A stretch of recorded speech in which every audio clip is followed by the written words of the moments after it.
This game won't win any awards for best name, but it might help you win some matches. This is Body Part Dribbling. This game works on dribbling, agility, and coordination. It also helps with listening, like a soccer version of Simon Says, minus the Simon Says. Use 4 cones to set up a square space. Each player gets their own ball.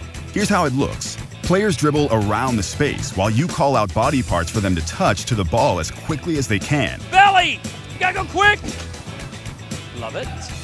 Encourage players to do whatever they can to put body part to ball. Thighs, toes, elbows, you name it. It sounds weird and it can look weird, but the kids love it. Back! Can you go quick? And they're actually getting a lot out of it since they're still developing their gross motor skills. Watch for kids who find funny ways to touch the ball, like this.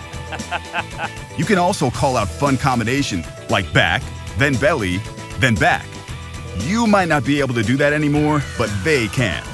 Coaches, encourage players while dribbling to keep the ball close enough to their bodies to reach it right away. Tell them to picture a force field as big as their arms and to keep the ball within the field while dribbling. That was great. Y'all kept the ball in control. Go!